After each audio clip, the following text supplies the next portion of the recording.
selamat pagi. Hari ini saya akan menerangkan mengenai konteks ketatanegaraan di Indonesia. Di sini saya akan membahas yang pertama mengenai teori pembagian kekuasaan, kemudian yang kedua adalah penerapan trias politika di Indonesia, dan yang ketiga adalah tugas dan kewenangan lembaga-lembaga tinggi negara menurut Undang-Undang Dasar Negara Republik Indonesia tahun 1945. Oke, yang pertama adalah teori pembagian kekuasaan. Nah, di sini pertama kali yang mencetuskan teori pembagian kekuasaan ini adalah John Locke, ya, dalam bukunya Two Treatises of Government pada tahun 1690.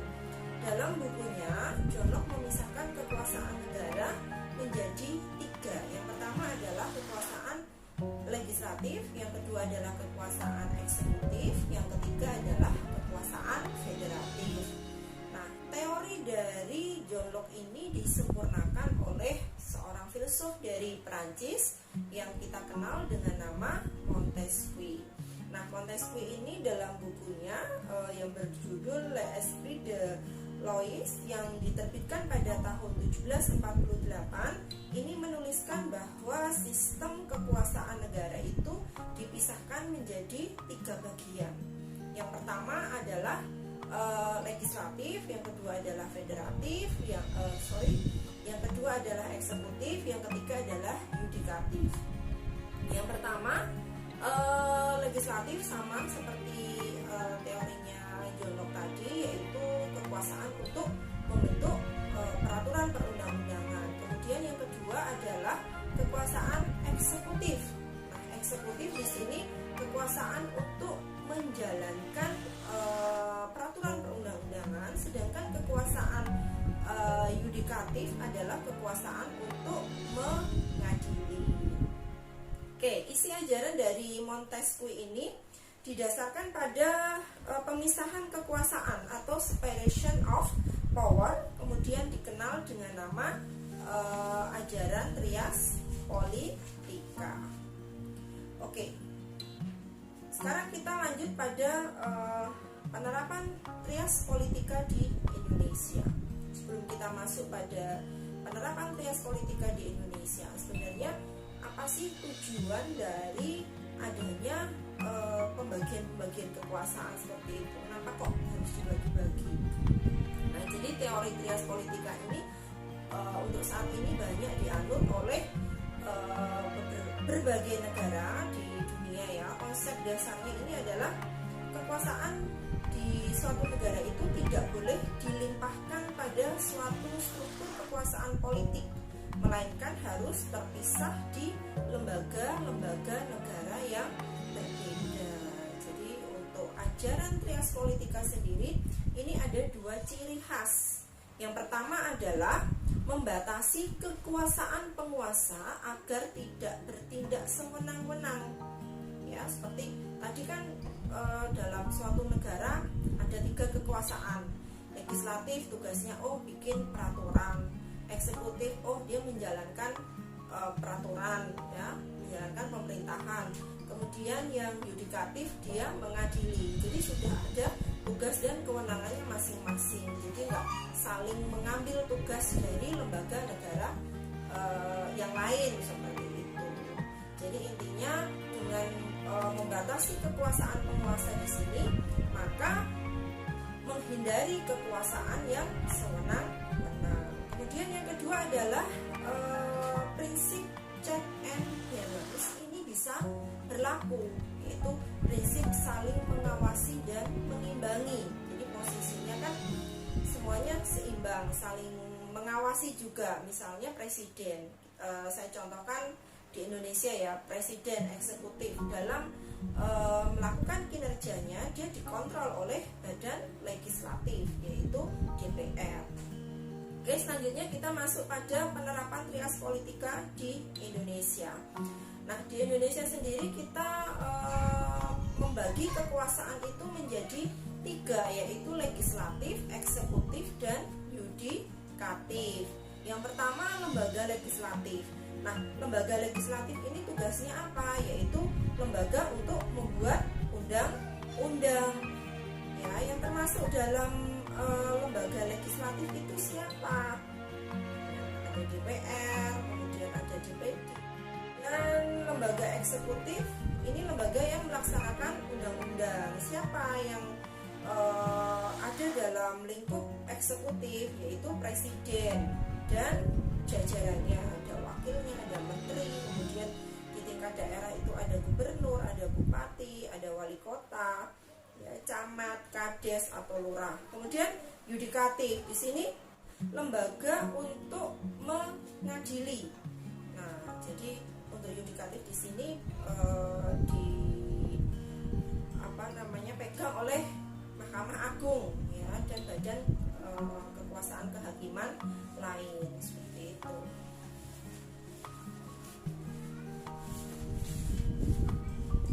Oke, selanjutnya adalah tugas dan wewenang kelembagaan negara menurut Undang-Undang Dasar Negara Republik Indonesia tahun 1945. Yang pertama adalah MPR, Majelis Permusyawaratan Rakyat. Nah, kalian tahu sekarang ketua MPR kita siapa periode 2019-2024? Ya, ketua MPR Indonesia saat ini adalah Haji Bambang Susatyo. Ya, dulu dia menjabat sebagai kalau nggak salah itu pimpinan di DPR. Kemudian kedudukan MPR. Nah, kedudukan MPR di sini adalah posisinya sama dengan lembaga negara yang lain, ya, dalam struktur ketatanegaraan, yaitu sebagai lembaga tinggi negara. Kemudian keanggotaan dari MPR. Anggota MPR terdiri dari siapa? Yaitu terdiri dari anggota DPR dan anggota DPD. Nah, anggota DPR ini dipilih oleh rakyat secara langsung, ya. Siapa sih mereka? Ya, dari partai politik. Nah, anggota DPR saat ini, ya, periode 2019-2024 itu kurang lebih 575 orang. Kemudian anggota DPD tiap provinsi diwakili 4 orang. Jadi provinsi di Indonesia saat ini ada 34, ya, jadi kalikan 4, kurang lebih 136, ya, ditambahkan saja dengan yang tadi 575 itu anggota MPR. Kemudian wewenang utama dari MPR itu apa? Nah, wewenang utama dari MPR adalah mengubah atau mengamandemen dan menetapkan undang-undang dasar, ya. Jadi itu tugas dan kewenangan MPR. Tetapi ada tugas yang lain, yang secara seremonial, yaitu melantik presiden dan wakil presiden pemenang pemilu. Kemudian untuk kalian ketahui, ya, tugas dan wewenang MPR yang lain di sini yaitu memutuskan usul DPR. Ya, memutuskan usul DPR berdasarkan putusan Mahkamah Konstitusi untuk memberhentikan presiden dan wakil presiden. Kemudian yang keempat, melantik wakil presiden menjadi presiden apabila presiden mangkat. Mangkat itu apa? Berangkat, ya, berangkat ke akhirat, atau meninggal dunia, wafat, seperti itu. Kemudian memilih wakil presiden dari 2 calon yang diajukan presiden apabila terjadi kekosongan. Ya, memilih wakil presiden dari 2 calon yang diajukan presiden apabila terjadi kekosongan. Misalnya wakil presidennya sakit atau meninggal dunia, nah ini bisa diajukan oleh presiden. Kemudian memilih presiden dan wakil presiden apabila keduanya berhenti. Nah, selama misalnya presiden dan wakil presiden ini tidak bisa menjalankan tugasnya, ya, sebagai presiden dan wakil presiden, terjadi kekosongan, ya, sebelum mendapatkan presiden dan wakil presiden yang baru, siapa yang memegang kendali pemerintahan. Ya ada 3, yang pertama Menteri Dalam Negeri, yang kedua Menteri Luar Negeri, dan yang ketiga adalah Menteri Pertahanan. Oke, untuk hak anggota MPR di sini mengajukan usulan perubahan pasal dalam Undang-Undang Dasar, kemudian menentukan sikap dan pilihan dalam pengambilan keputusan, kemudian memiliki hak imunitas, memiliki hak protokoler, kemudian bersidang sedikitnya sekali dalam 5 tahun di ibu kota negara. Oke, selanjutnya adalah lembaga negara, lembaga tinggi yang kedua, yaitu DPR, kedudukan DPR. Nah, di sini menurut J.J. Rousseau, kedudukan DPR itu ada 2. Dia menjalankan fungsi utama. Yang pertama adalah sebagai legislatif, kekuasaan untuk membentuk undang-undang. Kemudian yang kedua adalah sebagai lembaga yang memiliki kekuasaan untuk mengontrol kebijakan pemerintah. Nah, siapa sih yang menduduki kursi ketua DPR saat ini? Ya, pastinya kalian sudah tahu, yaitu Puan Maharani. Ya, dia pertama kali ini ya ketua DPR wanita di Indonesia. Kemudian kembali lagi ke kedudukan DPR tadi. Yang pertama kan sebagai ini ya lembaga yang memiliki kekuasaan untuk membentuk undang-undang. Nah, di sini sebagai lembaga yang membentuk undang-undang, dia memiliki beberapa hak. Yang pertama adalah hak inisiatif, kemudian yang kedua adalah hak amandemen atau kita ini ya revisi, karena untuk istilah amandemen biasanya kita pakai untuk konstitusi gitu. Jadi hak untuk merevisi, kemudian ada hak budget ya, membuat anggaran. Kemudian yang kedua mengontrol badan eksekutif.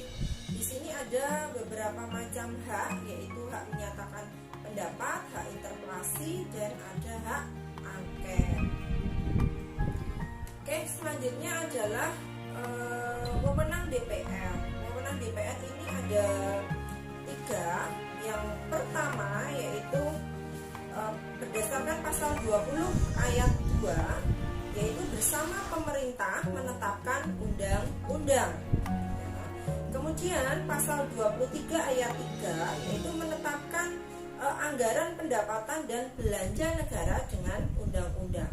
Kemudian pasal 11 ayat 1 memberikan persetujuan kepada presiden atas pernyataan perang, membuat perdamaian dan perjanjian dengan negara lain. Oke, tadi sudah saya singgung mengenai hak DPR berkaitan dengan kedudukan utamanya sebagai lembaga yang membuat undang-undang dan lembaga yang mengontrol. Selanjutnya adalah wewenang dari Badan Pemeriksa Keuangan atau BPK. Nah, kedudukan dari BPK ini merupakan lembaga tinggi negara yang diatur dengan pasal 23E ayat 1. Kemudian hasil pemeriksaan BPK ini diserahkan dan dilaporkan ke DPR, bukan kepada lembaga tinggi negara lain. Nah, wewenang dari BPK ini apa? Ada 3. Dia menjalankan fungsi operatif, fungsi yudikatif, dan juga fungsi memberi rekomendasi. Yang pertama, fungsi operatif itu apa? Dia memeriksa, mengawasi, kemudian meneliti atas kekuasaan dan pengurusan keuangan negara. Kemudian fungsi yudikatif, ya, melakukan tuntutan, perbendaharaan dan ganti rugi kepada bendaharawan dan pegawai negeri non bendaharawan karena melanggar hukum hingga negara merugi besar. Kemudian fungsi memberi rekomendasi, fungsi untuk memberikan pertimbangan kepada pemerintah tentang pengurusan keuangan negara. Oke, selanjutnya kita akan bahas mengenai tugas dan kewenangan dari presiden dan wakil presiden. Nah, Kedudukannya bab ketiga pasal 4 ayat 1, presiden ini menjalankan pemerintahan negara, kekuasaan dan tanggung jawab. Sebelum amandemen Undang-Undang Dasar, presiden itu diangkat oleh MPR, tunduk dan bertanggung jawab kepada MPR. Tetapi setelah amandemen, presiden itu tidak lagi dipilih oleh MPR, tetapi dipilih secara langsung oleh rakyat. Presiden Indonesia pastinya sudah tahu semua ya, nggak perlu saya kasih tahu ya, karena beliau sudah menjabat insya Allah 2 periode. Kemudian wewenang presiden, ya, wewenang presiden di sini dia menjalankan kekuasaan legislatif, yaitu bersama-sama DPR menjalankan kekuasaan legislatif tadi, menetapkan undang-undang, ya, tapi yang membuat tetap DPR. Kemudian mengajukan RAPBN, ya, ini diserahkan pada DPR. Oke, karena di Indonesia kita sistem pemerintahannya itu kan presidensial, jadi kepala presiden itu dia menduduki sebagai kepala negara sekaligus sebagai kepala pemerintahan. Nah, sebagai kepala negara dia memiliki beberapa macam tugas ya. Yang pertama yaitu pemegang kekuasaan tertinggi atas angkatan darat, laut dan udara. Kemudian berhak menyatakan perang. Ya, tadi yang sudah saya sebutkan sebelumnya, menyatakan perang, perdamaian dengan negara lain. Kemudian berhak membuat perjanjian ya, tapi tetap harus ada persetujuan dari DPR. Kemudian berhak menyatakan keadaan darurat ya, dengan syarat dan akibat, seperti ya saat ini yang kita alami, terjadi ini ya, penyebaran COVID-19 ya, virus corona.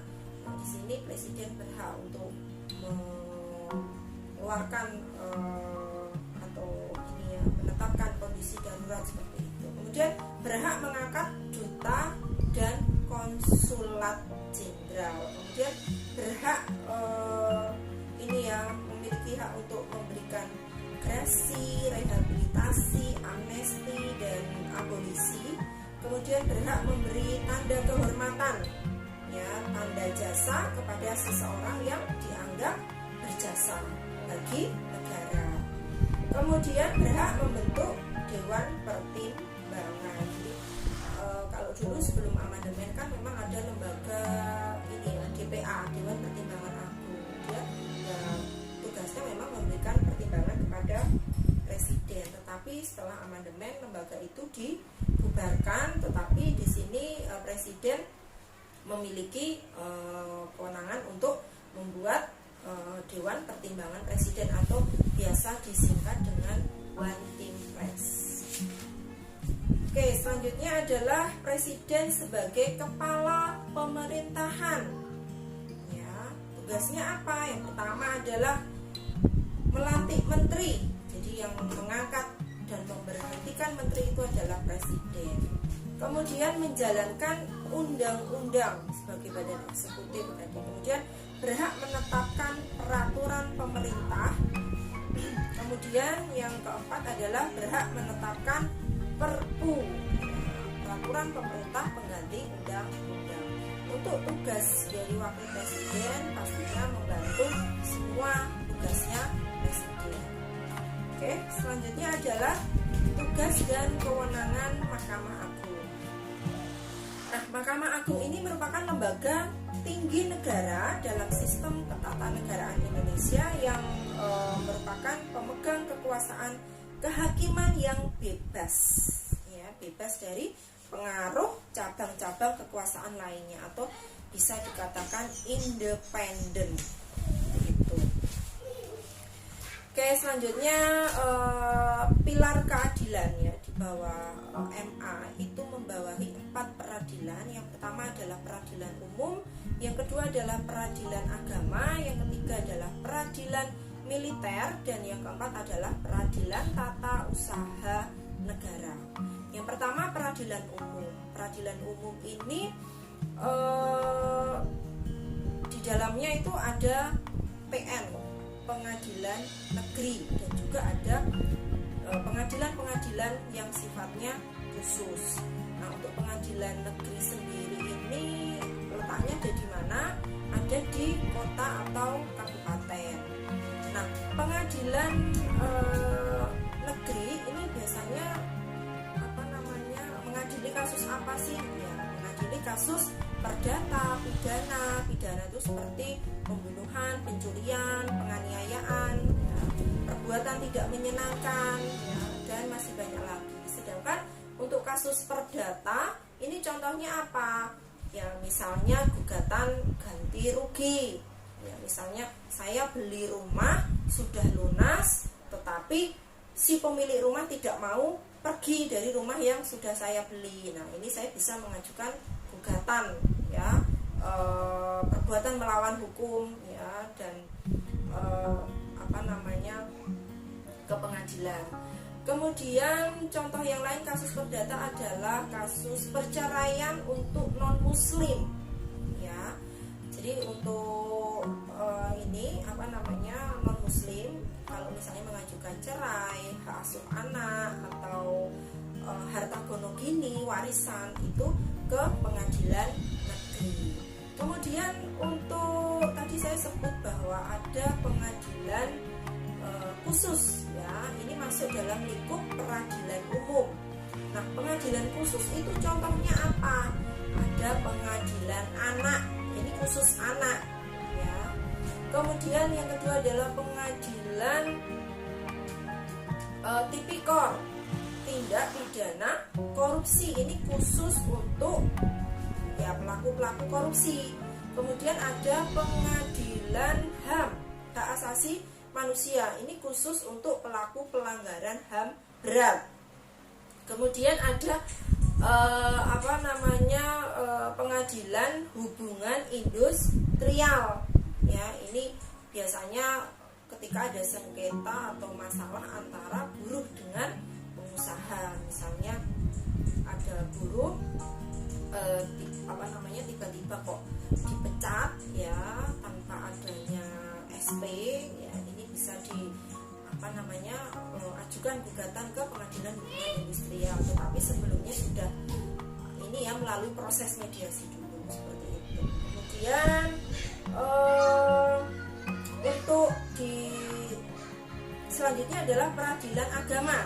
Nah, untuk peradilan agama di sini khusus untuk yang beragama Muslim, ya, contohnya perceraian, ya, terus gugatan harta gonogini, hak asuh anak, warisan. Kemudian peradilan militer, ini khusus militer, yaitu TNI, ya, kalau misalnya ada TNI yang melakukan pelanggaran atau kejahatan, ya, seperti dulu pernah ada di daerah Yogyakarta, ada beberapa anggota TNI itu, ya, Kopassus malahan waktu itu terlibat pembunuhan, ya, jadi diadilinya bukan di pengadilan negeri atau pengadilan umum itu, tetapi di peradilan militer, seperti itu. Kemudian PTUN, peradilan tata usaha negara. Nah, ini biasanya berkaitan dengan administrasi negara. Misal ada seorang guru, ya, tanpa ada kesalahan apapun diturunkan jabatan fungsionalnya. Nah, ini bisa melakukan gugatan ke PTUN. Oke, selanjutnya adalah mahkamah wewenang MA, ya, yaitu mengadili pada tingkat kasasi dan wewenang lain menurut undang-undang. Ya, jadi tingkat peradilan itu yang paling rendah itu kan pertama kali itu PN, pengadilan negeri itu adalah pengadilan tingkat pertama, ya. Ketika salah satu pihak tidak puas dengan putusan hakim di PN, dia bisa mengajukan banding. Nah, bandingnya ini di mana? Bandingnya ada di pengadilan tinggi provinsi. Ya, misalnya kalau di Jawa Timur, ya, berarti di Surabaya. Oke, setelah putusan banding masih ada yang belum puas terhadap putusan hakim, dia bisa mengajukan kasasi. Kasasi ini kemana? Ke Mahkamah Agung. tugas MA yang lain adalah mengajukan 3 orang anggota Mahkamah Konstitusi dan juga memberikan pertimbangan dalam hal Presiden memberikan grasi dan rehabilitasi. Seperti itu. Oke, selanjutnya adalah tugas dan kewenangan Mahkamah Konstitusi. Nah, MK ini merupakan lembaga negara yang melakukan kekuasaan kehakiman diatur dalam undang-undang khusus, yaitu Undang-Undang Nomor 24 Tahun 2003. Nah, wewenang dari Mahkamah Konstitusi ini apa? Yang pertama, mengadili pada tingkat pertama dan terakhir yang putusannya itu bersifat final untuk menguji peraturan perundang-undangan terhadap undang-undang dasar. Kemudian memutus sengketa kewenangan lembaga negara yang kewenangannya diberikan oleh UUD. Kemudian memutus pembubaran parpol, memutus perselisihan tentang hasil pemilu, wajib memberikan putusan atas pendapat DPR tentang pelanggaran oleh Presiden dan Wakil Presiden menurut Undang-Undang Dasar. Nah, jadi untuk Mahkamah Konstitusi ini sendiri tadi mengadili pada tingkat pertama dan terakhir. Maksudnya kayak gimana sih? Oke, saya contohkan. Misalnya dalam hal pemilihan presiden kemarin itu kan ada salah satu kubu yang merasa hasilnya itu ada kecurangan. Oke ya, saya sebut sajalah Pak Prabowo. Dia kan kalah, kemudian dia mengajukan gugatan ke Mahkamah Konstitusi. Setelah proses persidangan, ya, pembacaan gugatan, saksi, bukti dan segala macam, saksi ahli segala macam itu, akhirnya MK memutuskan Pak Prabowo itu tetap kalah. Ya, apa yang terjadi? Ya, Pak Prabowo harus melaksanakan putusan dari Mahkamah Konstitusi. Ya, jadi menghormati keputusan dari MK, ya, yaitu menerima kekalahan seperti itu. Ya, ini karena tidak ada upaya hukum lain seperti banding, kasasi itu nggak ada. Jadi pertama dan terakhir seperti itu. Oke, selanjutnya adalah KY ya, KY dulu ya, Komisi Yudisial. Nah, Komisi Yudisial ini tugas kewenangannya apa sih? Kewenangannya adalah mengusulkan pengangkatan hakim agung kepada DPR, kemudian menegakkan kehormatan dan keluhuran martabat serta menjaga perilaku hakim. Maksudnya gimana perilaku hakim? Misalnya ada hakim terindikasi menerima suap atau melakukan pemerasan. Nah, ini bisa dilaporkan ke Komisi Yudisial. Nah, tugasnya yaitu melakukan pendaftaran calon hakim agung. Hakim agung ini berarti di mana? Tugasnya di Mahkamah Agung. Kemudian melakukan seleksi calon hakim agung, menetapkan calon hakim agung, mengajukan calon hakim agung ke DPR, menerima laporan pengaduan masyarakat tentang perilaku hakim, kemudian melakukan pemeriksaan terhadap dugaan pelanggaran perilaku hakim, kemudian membuat laporan hasil pemeriksaan berupa rekomendasi yang disampaikan ke Mahkamah Agung. Selanjutnya adalah Dewan Perwakilan Daerah atau DPD. Jadi DPD ini termasuk lembaga ini ya baru, yaitu dilantik dan diambil sumpahnya itu pada tahun 2004. Nah, fungsi DPD RI itu apa sih? Ada 3, yaitu fungsi legislasi, fungsi pertimbangan, dan fungsi pengawasan. Nah, fungsi legislasi ini apa tugasnya? Yaitu mengajukan RUU kepada DPR serta ikut membahas RUU. Kemudian yang kedua adalah fungsi pertimbangan, yaitu memberikan pertimbangan kepada DPR RI. Kemudian yang ketiga fungsi pengawasan. Di sini dapat melakukan pengawasan atas pelaksanaan undang-undang dan menyampaikan hasil pengawasannya kepada DPR sebagai bahan pertimbangan untuk ditindaklanjuti. Kemudian menerima hasil pemeriksaan keuangan yang dilaksanakan oleh Badan Pemeriksa Keuangan. Oke, hari ini pembahasan mengenai konteks ketatanegaraan Republik Indonesia, yaitu teori pembagian kekuasaan dan tugas serta kewenangan lembaga negara sudah selesai. Terima kasih. Semoga bermanfaat. Wassalamualaikum warahmatullahi wabarakatuh.